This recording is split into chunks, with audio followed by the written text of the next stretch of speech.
Hey everyone and welcome. Today, we're going to talk about a tool that is an absolute game changer for founders. It's about getting an edge, the ability to see what's coming before it's too late. We are talking about the environment map. Let's jump right in. So let me ask you a question. What's the real reason most startups fail? We hear all the usual suspects, a bad product, a weak team, but honestly, those are usually just symptoms. The real killer is often something much bigger. Something lurking just outside the office door that founders just don't see coming. And this gets right to the heart of it. So many startups get what I call the startup blind spot. They get so obsessed with their own product, head down, building, that they get totally blindsided by a huge shift in the market. The right approach? It's being externally aware. It's constantly looking up and asking, hey, what's happening out there? That is the move from unexpected failure to a proactive strategy. And that's exactly what the environment map is built to do. So here's our game plan. We've just talked about that startup blind spot. Next, we're going to look at the solution, mapping your environment. Then we'll dive deep into the 4 critical forces you have to track. And then, the most important part, turning all that insight into action. We'll wrap up with some best practices to make this a real habit. Okay, so let's make the pivot from the problem to the actual solution. How do we get rid of that dangerous blind spot? Well, we start actively mapping our environment.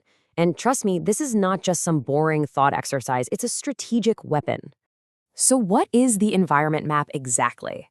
Well, it's a tool that was developed by the legend himself, Alexander Osterwalder, and its purpose is so simple but so powerful.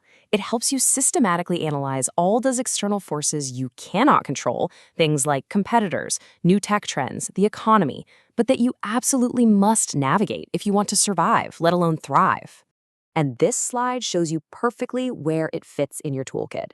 I'm sure a lot of you already know the business model canvas, right? That's all about the internal parts of your business you can control. Well, think of the environment map as its essential other half. It describes the world your business lives in. All the stuff you have low control over, but they can absolutely make or break you. You put them together, and that is the complete strategic picture. All right, let's get into the nitty-gritty of the map itself. It's all built around 4 critical forces that every single founder needs to have on their radar at all times. First up, we've got market forces. This is all about your customers, what they need, and where the money is flowing in your industry. Basically, it's about figuring out who you're selling to and what they actually, truly care about. So within market forces, you want to look at 4 key things. First, market segments. Who are they? Second, market issues. What's the biggest pain point they're dying to solve? Third, switching costs. How sticky is your product? And finally, revenue attractiveness. Is there real money to be made here? I mean, just think about Blockbuster. They were laser focused on their existing customers, but they totally missed the real market issue. People hated late fees. Netflix saw that pain, and well, we all know how that story ended. And here is a perfect, tangible example. If you're building a meal planning app, finding out that parents spend 2 hours a week struggling with this isn't just a piece of data. No way. That is the core market issue. Their pain is your golden opportunity. Okay, on to the second force, industry forces. You can think of this as mapping out the competitive battlefield. This is where you figure out who you're up against today, who you rely on, and who might just show up to the fight tomorrow.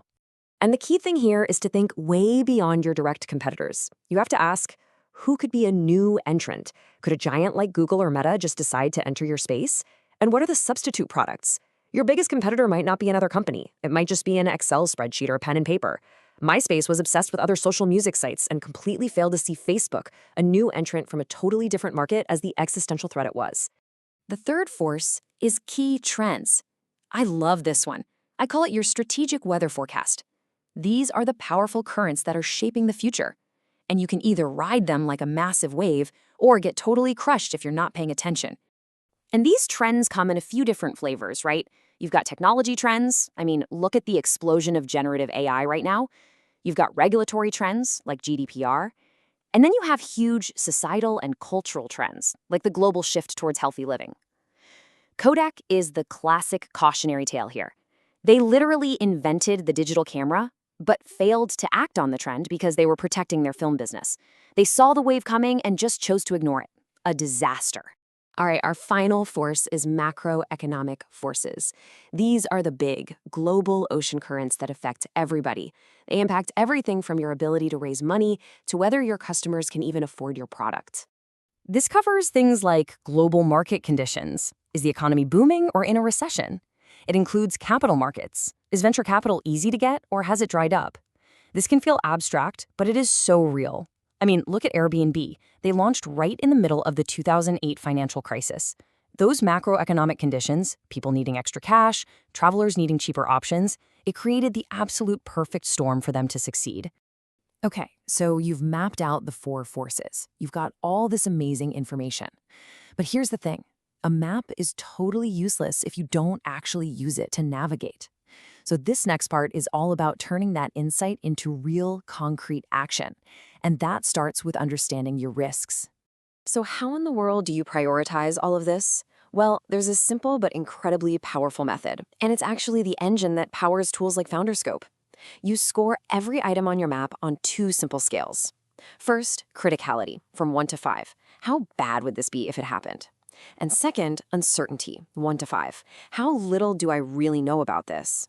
You just multiply those two numbers together, and that gives you a risk score. And that score instantly tells you where to focus your energy. And this chart just shows you the power of that method. Suddenly, everything becomes crystal clear.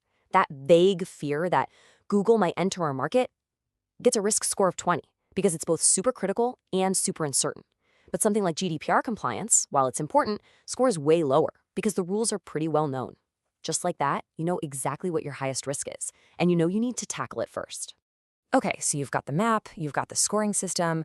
Now let's just cover a few best practices to make sure your environment map becomes a living, breathing tool that constantly helps you, not just some document you make once and forget about.